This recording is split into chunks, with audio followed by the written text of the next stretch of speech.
23 नवंबर 2025 Ethiopia का volcano फटा।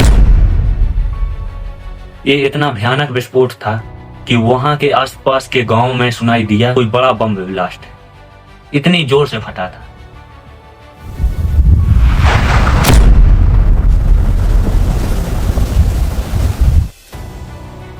उसकी विस्फोट की आवाज 190 किलोमीटर दूर तक सुनाई दी। लेकिन एक चौंका देने वाली बात यह है कि किसी देश का ज्वालामुखी किसी देश की राजधानी पर असर कैसे डाल सकता है। इथोपिया का हेलिबी ज्वालामुखी जो करीबन 12,000 साल बाद फटा। फालतू दावे बहुत हैं, देखते हैं हकीकत क्या है। देखिए दोस्तों, यह कहानी शुरू होती है अफ्रीका के आफर क्षेत्र से। यहाँ का इलाका जहाँ से मानव इतिहास शुरू हुआ था।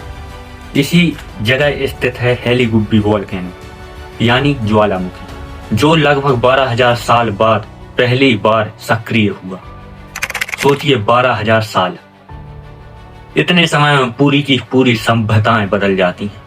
यह ज्वालामुखी शांत पड़ा था करीबन 12,000 साल से। बात है 23 नवंबर 2025, समय सुबह के 8:30, जो किसी बिना बड़ी चेतावनी व संकेत से विस्फोट हुआ। लेकिन इसके पहले अपन ये समझ लेते हैं कि विस्फोट होता क्यों, इसका कारण क्या है। धरती की ऊपरी सतह बड़ी बड़ी 7 टेक्टोनिक प्लेटों से बनी हुई है। जब ये प्लेटें टकराती हैं, दूर जाती हैं या पास आती हैं, ऊपर होती हैं या नीचे होती हैं, तो उससे पत्थर पिघलकर मैग्मा बनता है। मैग्मा बनता है तो अंदर पिघला हुआ पत्थर मैग्मा ऊपर आने लगता है। धरती के अंदर मैग्मा के साथ गैस है, सल्फर डाइऑक्साइड, कार्बन डाइऑक्साइड भरी होती हैं। जब दबाव बहुत ज्यादा बढ़ जाता है और बाहर निकलने का रास्ता नहीं मिलता, धरती की परत जहां दरारें कमजोर होती हैं, वहीं से मैग्मा, राख और गैस बाहर निकल आती है। उसी को विस्फोट कहते हैं। ये विस्फोट कोई फिल्मी तरीके का लाल लाल लावा व विस्फोट नहीं था। ये था एक्सप्लोजन यानी राख और गैसों का भारी विस्फोट। राख का बादल 17 किलोमीटर ऊंचाई तक पहुंच गया। इतनी ऊंचाई पर एयरलाइंस भी होती हैं। लेकिन इसके पहले ये जानते हैं इस राख में क्या शामिल होता है। देखिए, ज्वालामुखी की राख छोटे छोटे पत्थर, छोटे छोटे कण के पत्थर होते, छोटे छोटे कांच के टुकड़े होते हैं, गर्म गैस, बारीक धूल। अब सबसे बड़ा सवाल ये उठता है, अफ्रीका की राख दिल्ली तक कैसे पहुंच सकती है। जी हाँ, जेट स्ट्रीम यानी तीव्र वायु। वायुमंडल की ऊपरी हिस्सा में बहने वाली बहुत तेज हवाएं होती हैं। इनकी स्पीड 150 से 250 प्रति किलोमीटर होती है।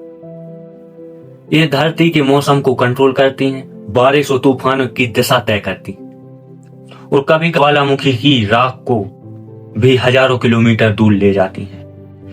हेलिगुब्बी ज्वालामुखी की राख ऊपर उठी सीधे तीव्र वायु से और फिर उसका लंबा इथोपिया, सऊदी अरब, यमन, ओमान, अरब सागर, गुजरात, राजस्थान, हरियाणा और दिल्ली, भारत से होते हुए चीन तक पहुंच गई। दुनिया में ऐसे केस बहुत कम होते हैं जहां किसी दूसरे देश का ज्वालामुखी किसी दूसरे देश की राजधानी पर असर डाल दे। तो इसमें अच्छी बात एक ये है, किसी भी इंसान की मौत नहीं हुई। असर कब डालती, अगर ये परत जमीन पर आती, लेकिन ये जमीन पर नहीं आई इसकी राख, इसलिए ज्यादातर लोगों को पता भी नहीं चला। आसमान जरूर बदल गया था। कुछ लोगों का कहना है क्या हमें इससे डरना चाहिए, क्या ये जहरीली होती। जी हाँ, जब ज्वालामुखी की राख जमीन पर आती है तो यह खतरनाक हो सकती थी, लेकिन भारत में ऐसा नहीं हुआ। एक सवाल और, लेकिन एयरलाइंस को क्यों रोक दिया गया। देखिए, अगर एयरलाइंस को नहीं रोकते तो देखिए ये बहुत ज्यादा खतरनाक हो जाता। एयरलाइंस को रूट कर दिया गया कि जहां कहीं जाने वाली थी तो दूसरी जगह शिफ्ट भेज दिया, और कुछ एयरलाइंस उड़ने करना रद्द कर दिया गया। उससे ज्वालामुखी से होता क्या, उसकी राख बहुत ऊंचाई तक उठी थी, 17 किलोमीटर। इतनी ऊंचाई पर एरोप्लेन्स भी चलती हैं।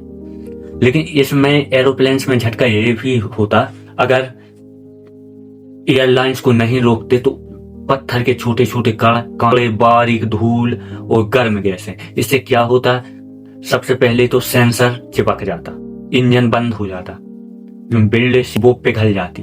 राख के सामने पायलट को भी बहुत ज्यादा नुकसान हो जाता, उसको दिखता नहीं। इसलिए एयरलाइंस को रोक दिया गया कि वोल्केनो की राख 4300 से दूर तक आ सकती है। सोचने वाली बात नहीं। वीडियो पसंद आया हो तो लाइक, शेयर और छोटा सा कमेंट कर दीजिएगा और सब्सक्राइब जरूर कर लीजिए।